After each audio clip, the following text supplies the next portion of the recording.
If you've ever walked past a major construction site in a busy city, there's this really fascinating, almost a paradoxical phase at the very beginning of the project. For months, sometimes even years, it feels like absolutely nothing is happening. Oh, yeah, where it's just a giant gaping hole in Right, the right, yeah, exactly. It's completely hidden behind a plywood fence. You walk by it every single day on your commute. You hear some, muffled sounds, and you just think, are they even building anything down there? yeah. To the outside observer, it looks like a dormant pit. I mean, there is a complete and total absence of visible progress. You can't see a skyline changing, so you naturally assume the project is stalled out. But what you don't see is the massive, painstaking amount of engineering happening below street level. I mean, they are pouring thousands of tons of concrete. They're driving these massive steel pylons deep into the bedrock. It's heavy, agonizing, microscopic work, and it is entirely hidden from view. Which is crucial, right? Because if they rush that subterranean phase, whatever they eventually build up into the sky is going to, well, catastrophically collapse. The visible structure relies entirely on the integrity of that invisible foundation. And that hidden foundational phase is exactly the landscape we are stepping into for today's deep dive. Our mission today is to take a very specific piece of source material and magnify it until we can literally see the gears turning inside. And today, our source material is incredibly unique. It really is. It's hyper-concentrated. Yeah, it's this ultra minimalist excerpt from a piece titled The Architecture of Silent Ambition. I'm actually going to read the entirety of the provided text for you right now, verbatim. Here it is. Work in silence. Let success make the noise. Just 8 words. 8 words, but they carry massive foundational philosophical weight. So our goal today is to dissect this concept, to understand why this specific framing of ambition is so incredibly powerful and, how it completely upends the way most of us operate day to day. Because we live in an era of absolute information overload, to be honest.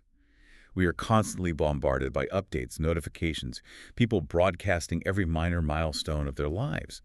So a text this concise acts as a severe pattern interrupt. It really forces you to stop scrolling, yeah. Exactly. It forces us to slow down. We have to truly analyze the profound meaning behind the three specific concepts embedded here, which are architecture, silence, and noise.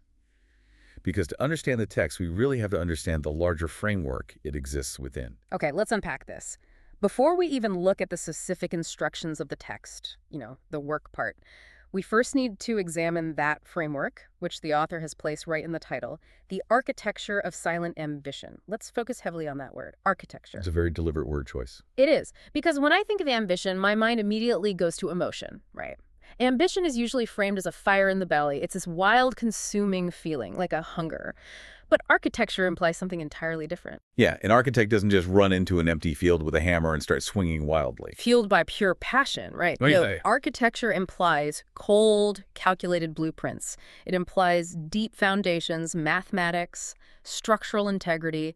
It suggests that this kind of ambition is built deliberately, brick by brick, over a long period of time. It's not just something you feel, it is something you construct. What's fascinating here is how the title juxtaposes that calculated architecture with the word silent and then attaches both of them to ambition. If we look at how society traditionally views ambition, it's an incredibly loud trait. Oh, absolutely. It's fundamentally associated with noise. Think about the modern hustle culture playbook. It involves climbing the corporate ladder visibly, vocalizing your 5-year goals, dressing for the job you want, networking relentlessly, pitching yourself on social media. Ambition is treated almost exclusively as a performative act.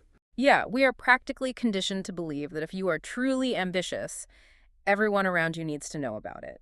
You're supposed to be shouting it from the rooftops. If you aren't posting about your daily grind, people just assume you aren't grinding at all. Right. And framing ambition as silent architecture completely shatters that paradigm. It takes ambition and turns it from a performative, external display into a deeply internalized structural foundation.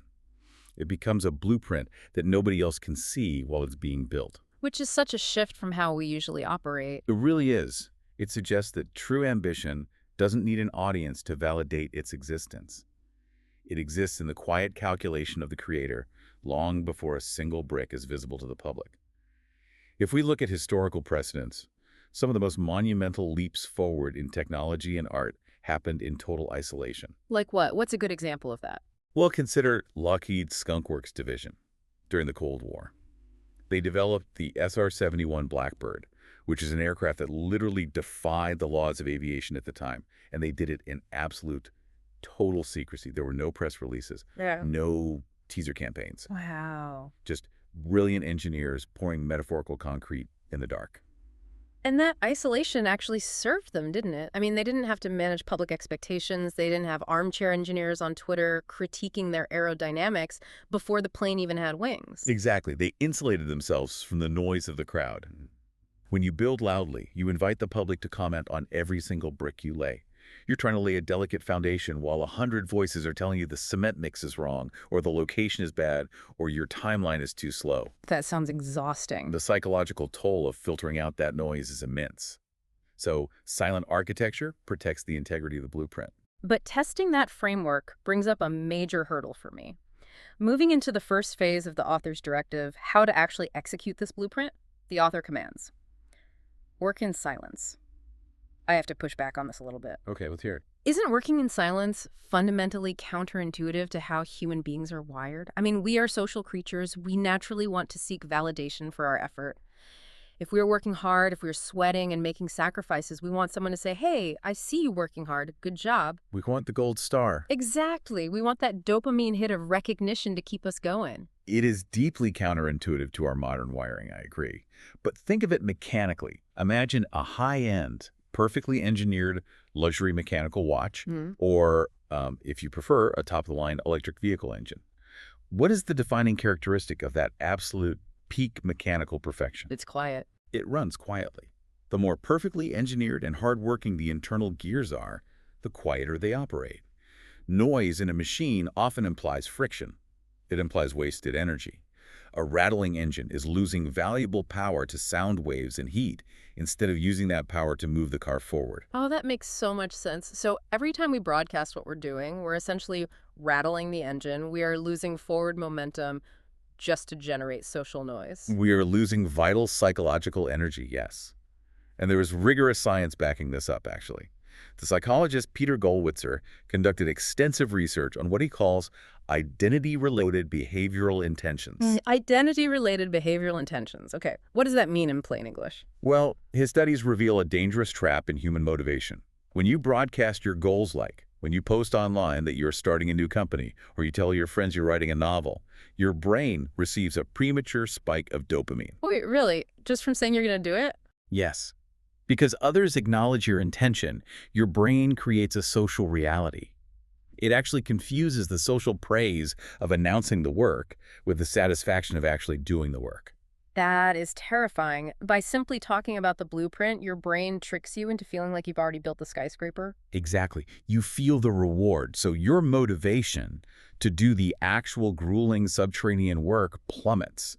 You've essentially drained the fuel tank before even turning the ignition. Wow. By deliberately working in silence, you seal the system. All the emotional and psychological energy that would have been spent on performative updates or seeking early praise or defending your unformed ideas to skeptics, all of that energy is conserved. It is trapped inside the engine and channeled entirely into the work itself. That brings us down to practical reality, though. For you, listening right now, you might be thinking, I work in a corporate environment, I have a manager, I have a team. I literally cannot work in total silence without getting fired. Right. People need updates. Yeah. How does this philosophy apply when progress reports, weekly stand-ups, and status updates are a required part of professional survival? That is a crucial distinction we really have to make here. We must separate necessary operational communication from ego-driven broadcasting. Silent ambition doesn't mean hiding your monitor from your boss or refusing to collaborate. That would just be being a bad employee. Right. It means auditing the intent behind your communication. When you send an update, are you doing it to move the project forward, or are you doing it to manage perceptions and look busy? I see the difference. Real silence in a professional setting looks like delivering the required metrics without all the performative fluff. It means not spending 20 minutes crafting an elaborate Slack message designed solely to show everyone how hard you worked over the weekend. It's the difference between sharing data and seeking applause. The data is the necessary output. The applause is the friction. And friction is exhausting. When you remove the need to constantly curate an image of the hard worker, you suddenly find you have an immense surplus of energy to actually just work. You stop managing the narrative and start managing the concrete. Productivity theater is the ultimate manifestation of loud ambition. Productivity theater, I love that term. It's all facade, no foundation. And the danger of that facade is that it is incredibly fragile. It forces a really uncomfortable self-audit for all of us, doesn't it? How much of our ambition is being lost as heat and noise?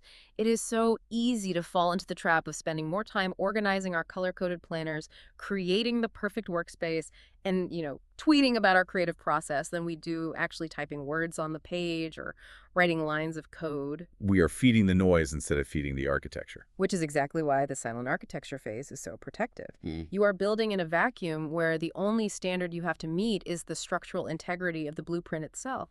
No one can critique a building they don't know exists yet. But here's the paradox. If the blueprint is completely hidden in the architect's mind, and the work itself is kept entirely silent, how does the cycle ever complete? I mean, does the building just stay underground forever? The goal of ambition isn't eternal obscurity. The goal is an eventual impact. Of course, it can't stay underground forever. Ambition demands undeniable manifestation. And the text provides the exact mechanism for how that happens. Which brings us to the second half of those 8 words, the impact. The final explosive contrast in the text, let success make the noise. Here's where it gets really interesting for me. It's the grammatical shift in the second line. The shift in agency. Yes. In the first half, work in silence. The implied subject is you. You do the work. You maintain the silence. You are the active agent. But in the second half, the creator is no longer the subject doing the action. It doesn't say, work in silence and then loudly announce your success. Right. It says, let success make the noise. You step back. You remove yourself entirely from the noise-making process. The work takes on a life of its own. It speaks on your behalf. Think about it like a tectonic plate under the ocean, like a massive shockwave. For centuries, immense pressure is building up deep underground along a fault line. It is a staggering amount of energy, and it is entirely silent to us on the surface. You don't hear the pressure building. No. You don't hear the friction of the plates locking together. But when that pressure finally snaps, you hear the earthquake. You hear the tsunami. The earthquake makes its own noise. The creator, in this case, the tectonic forces, just steps back and lets the result become its own loud, undeniable speaking entity. You don't hear the plate complaining about how hard it's pushing. You only experience the raw impact of the result. That transfer of agency is profound. If you connect this to the broader psychology of human interaction, you see a masterful strategy for navigating doubt and criticism. Think about what happens when you verbally claim you are working hard or you announce what you're going to achieve. People are skeptical. Always. The noise you are making is entirely subjective. It's just your word against the world. And because it's subjective, it is instantly open to debate. People will doubt you. They will critique your plans based on their own limitations and insecurities. They'll give you 100 reasons why it won't work. Because you haven't proven anything yet. You're asking them to believe in the invisible. And asking people to believe in the invisible requires a massive expenditure of your energy trying to convince them. Energy you should be using to build. But when success makes the noise, the dynamic completely flips. The result is objective. It is undeniable reality. You can debate someone who says they are going to write a great novel. You cannot debate a finished, bound novel sitting on a desk that just hit the bestseller list. That's a great point. You can debate a startup pitch. You can't debate a shipped product with 1 million active users. The text is ultimately about a massive transfer of responsibility. It is transferring the burden of proof away from the worker and placing it entirely onto the work itself. It's the ultimate mic drop. You don't have to convince anyone of your worth, your intelligence, or your work ethic because the finished architecture stands there, towering over them, proving it for you. Right. It actually reminds me of the release strategy of certain monumental artists. Like, an author or a musician will disappear completely for 3 or 4 years, no social media presence, no interviews, no teasers, just complete radio silence. And people start to speculate. Yeah, the public starts to wonder if they've retired or if they've lost their touch. But then out of nowhere, an entire album or a massive novel drops at midnight. The sheer contrast between the years of silence and the sudden, massive cultural impact of the release is staggering. The art makes the noise. The creator doesn't have to go on a press tour to explain why the work is good. The work does the heavy lifting. That strategy works because the silence creates a vacuum, and human attention is naturally drawn to a vacuum. When you finally release the work into that space, It echoes far louder than if it had been accompanied by a steady, exhausting stream of promotional noise. The contrast amplifies the impact. Exactly. But getting to that point requires immense emotional regulation. It requires the discipline to look at an unfinished masterpiece, know exactly how good it is, and still choose to keep your mouth shut until it is absolutely finished. That discipline is the true test of the architect. Can you withstand the discomfort of being underestimated while you build? Because that's what working in silence really means on a daily basis. It means being perfectly okay with people thinking you're doing nothing while you are secretly doing everything. It requires a fundamental shift in where you source your self-worth. If your self-worth comes from external validation, from people acknowledging your potential, then working in silence will feel like pure torture. You'll cave immediately. You will constantly be tempted to leak your progress just to get a quick fix of applause. But if your self-worth is derived from the integrity of the work itself, from knowing that the pylons are driven deep into the bedrock, even if nobody else can see them, then the silence becomes a sanctuary. So, synthesizing everything we've pulled from this incredibly dense yet minimalist deep dive, we have traveled through a profound chronological journey. We started with the concept of architecture, the deliberate, hidden, calculated blueprint of ambition that must be constructed step by step, not just felt as a fleeting emotion. Right, the foundation. We then moved through the silent work, examining the psychological trap of premature dopamine, and realizing that we must refuse to let our motivation leak out as the friction of social broadcasting. And finally, we arrived at the explosive outcome, the realization that we can step back and let the objective, undeniable reality of our success make all the noise for us, transferring the burden of proof from our mouths to our results. It is a complete and total inversion of the modern hustle playbook. It demands patience, emotional regulation, and immense self-assurance in a world that profits off our constant anxiety to be seen. So as we wrap up, I want to turn this directly back to you listening right now. Take a hard look at your own life, your own projects, your own ambitions. Are you spending too much time right now making noise about the blueprint? Are you leaking your precious energy trying to convince people that you are building something great, rather than just retreating into the quiet, pouring the concrete, and letting the final building speak for itself when the time is right? Remember that empty construction site. The most important work, the work that keeps the entire skyscraper from falling down, is the work nobody sees. As you step back into the noise of your day, I want to leave you with one final lingering question to mull over long after this audio stops. We've talked so much about the discipline, the psychology, and the sacrifice of working in the quiet. But consider this. If you successfully build this architecture and you finally step back and let your success make all the deafening noise, will you eventually find yourself missing the pure, focused silence you built it in?